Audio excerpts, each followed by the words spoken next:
Plan سی کیا ہے؟ Plan سی یہ ہے کہ انہوں نے امریکہ میں 2 فرمز ہائر کی ہیں پاکستان کے انتخابات کو متنازع بنانے کے لیے. ان فرمز کو ٹھیکہ دے دیا گیا ہے. یہ اب انتخابات میں دھاندلی کے جعلی سے ثبوت بنا کر اس کمپنی کو دیں گے. وہ انٹرنیشنل میڈیا پر چلائے گا، انٹرنیشنل آرگنائزیشنز کو دے گا. یہ کوشش کر رہے ہیں کہ جو وہ کمپنی اپنے کچھ ایجنٹ آبزرورز کے طور پر یہاں بھیج دے اور وہ کچھ نیگیٹو رپورٹیں بنا دیں تاکہ پاکستان کے انتخابات کو مزید متنازع بنایا جا سکے. اس کے علاوہ پلان سی کیا ہو سکتا ہے؟ پلان سی یہ تھوڑی ہے کہ عمران خان نے اڈیالہ سے سرنگ کھود کے تو یکدم جو ہے وہ جی ایچ کیو کے گیٹ پر تحریک انصاف کا جھنڈا لہرا دینا ہے. یا پلان سی یہ ہے کہ عمران خان کو 1 لاکھ لوگ اڈیالہ جیل سے نکالیں گے 8 فروری کو اور جا کے وزیر اعظم ہاؤس میں بٹھا دیں گے. یہ پلان سی ہے. ایسا تو کچھ نہیں ہونے والا. یہاں تو 100 بندہ نہیں اکٹھا ہو رہا. آپ کہہ رہے ہیں 4 بندہ. یہاں جو تحریک انصاف کے لوگ الیکشن لڑ رہے ہیں نا، وہ اپنے حلقوں میں تحریک انصاف کے لوگوں کو فون کر رہے ہیں تو وہ ان کا فون نہیں سن رہے. وہ کہہ رہے ہیں ہمارا دفتر کھولنے کو، ان کا دفتر کھولنے کو تیار نہیں. وہ کہہ رہے ہیں ہماری کارنر میٹنگ کرا دیں، کوئی ان کی کارنر میٹنگ کرانے کو تیار نہیں. وہ کہہ رہے ہیں آپ ہمارے ساتھ ڈور ٹو ڈور کیمپین میں جائیں، کوئی ان کے ساتھ ڈور ٹو ڈور جو تحریک انصاف کی نیچے گراس روٹ لیول کی تنظیم تھی نا، یونین کونسل، ڈسٹرکٹ صدر، وہ سب نیچے سے غائب ہو چکی ہے. کچھ نہیں ہے نیچے. یہ جو حلقے میں جاتے ہیں نا، یہ جو ٹکٹ لے کے وکلا وہ وہاں لسٹیں لے کے فون کرتے ہیں، کوئی ان کا فون نہیں سنتا. وہ اسی لیے آپ دیکھ رہے ہیں کہ جن کو ٹکٹیں ملی ہیں وہ ابھی تک اپنے حلقوں میں اپنا بنیادی پہلا انتخابی دفتر نہیں کھول سکے کیونکہ کوئی انہیں جگہ دینے کو تیار نہیں ہے. اور جن کو ٹکٹیں ملی ہیں وہ خود ان کا ان حلقوں میں گھر نہیں ہے. تو لہذا نہ کو پلان اے تھا، نہ کو پلان بی ہے، نہ کو پلان سی ہے.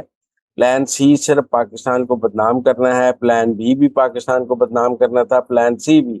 اگر تحریک انصاف نے پاکستان کے اداروں سے لڑنا ہے تو اس میں تحریک انصاف کا نقصان ہے. میں آپ کو اب بھی بتا رہا ہوں کہ عمران خان اور تحریک انصاف کے لیے اصل سختی 8 فروری کے بعد شروع ہونی، جب نئی پارلیمنٹ آ جانی ہے، نئی قانون سازی ہونی ہے اور نئی قانون سازی میں 9 مئی کے ملزمان کے لیے سخت قوانین بن جائیں گے.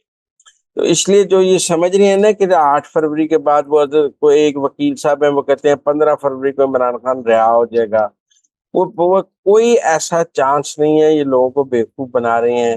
شیر افضل مروت کے خلاف اب ایک چارج شیٹ ہے کہ جو اس نے لندن میں پیسے اکٹھے کیے. بھی پیسے تو عادل راجہ نے بھی اکٹھے کیے، پیسے تو اظہر صدیق نے بھی اکٹھے کیے. جو بھی لندن جاتا ہے پی ٹی آئی اوورسیز کو ان کو بیوقوف بنا کے ان سے پیسے اکٹھے کر کے آ جاتا ہے اور یہاں آ کر کچھ بھی نہیں کرتا. پیسے تو شہریار افریدی نے بھی اکٹھے کیے. جو بھی لندن کے آپ جو مفروریاں اور اشتہاریاں کاٹ رہے ہیں، یہ بیچارے پی ٹی آئی اوورسیز والے جو ہیں یہ بہت بیوقوف بن رہے ہیں. اور اس بیوقوفی میں اب یہ دیکھیں نا جو ویڈیوز اپلوڈ ہو رہی ہیں قاضی فائز عیسیٰ کے بچوں کی پراپرٹیز کے حوالے سے، ان پراپرٹیز پر سپریم جوڈیشل کونسل میں ریفرنس آیا، اوپن ہیئرنگ ہوئی. آپ نے قاضی فائز عیسیٰ کی بیگم کو کٹہرے میں کھڑا کیا، عمر عطا بندیال نے ان کے ساتھ بدتمیزی کی، لیکن قاضی فائز عیسیٰ نے تمام رسیدیں بھی دیں، قاضی فائز عیسیٰ نے کلیئرنس بھی لی، قاضی فائز عیسیٰ نے منی ٹریل بھی دی. اور اسی ریفرنس کے بارے میں عارف الوی صاحب کہتے ہیں میرے سے غلطی ہو گئی، عمران خان کہتے ہیں میرے سے غلطی ہو گئی، مجھے بھیجا تھا. وہ کہتے ہیں مجھے بھیجا تھا. کوئی ماننے کے لیے تیار نہیں ہے. تو آج جب فیصلہ آ گیا ہے تو پھر پی ٹی آئی اوورسیز نے قاضی فائز عیسیٰ کے خلاف ایک کیمپین شروع کر دی ہے. میں یہ بھی کہنا چاہتا ہوں پلان کہ سی اب اس انتخابات کو ملتوی بنانا ہے. اچھا مزمل صاحب ایک اور میں اندر کی یہ خبر بھی بتائیں. میں جی یہ جی بھی کہنا چاہتا ہوں کہ اب یہ جو ٹرولنگ ہے نا اس کا کوئی اثر نہیں. سب کو سمجھ آ گئی ہے کہ یہ پی ٹی آئی والے گالم گلوچ اور بکواس کرتے ہیں. یہ ٹرولنگ ان کا ہتھیار ہے. کوئی اس سے نہ مروب ہوتا ہے، نہ ڈرتا ہے، نہ اس کا کوئی اثر لیتا ہے. یہ اپنی وقت، اثر اور ڈر ختم کر گیا ہے. سوشل میڈیا پر ٹرولنگ کی اب وہ وقت نہیں رہی جو تحریک انصاف کے دور اقتدار کے دوران تھی.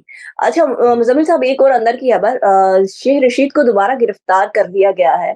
اب کیوں گرفتار کیا گیا ہے؟ دیکھیں یہ جو پہلی اور موجودہ اسٹیبلشمنٹ میں فرق سمجھیں.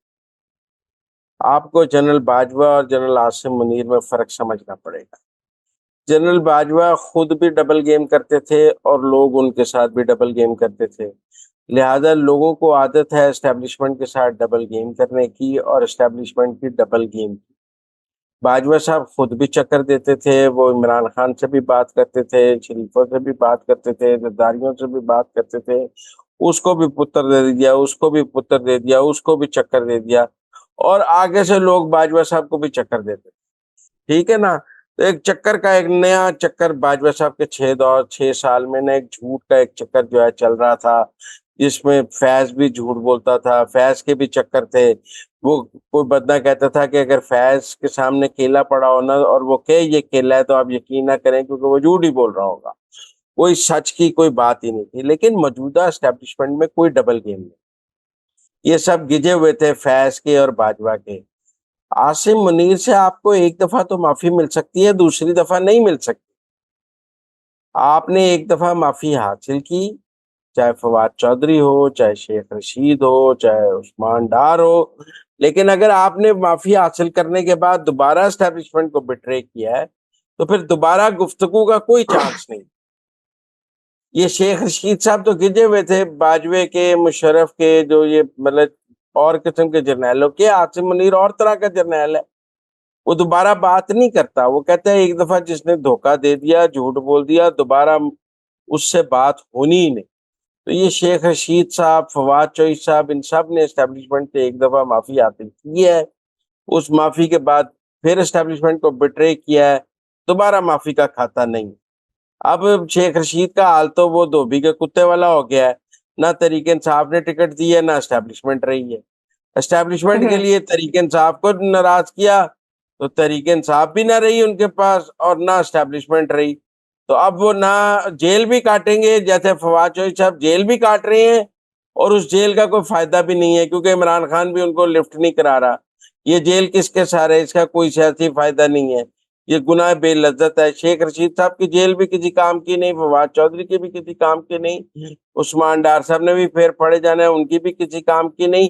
یہ سب جو ایک ایک دفعہ معافی لے کے آئے ہیں اور معافی کے بعد انہوں نے اپنی معافی کو مس یوز کیا ہے, یہ سب دوبارہ پکڑے جائیں گے کیونکہ عاصم منیر دوبارہ معاف نہیں کرتا.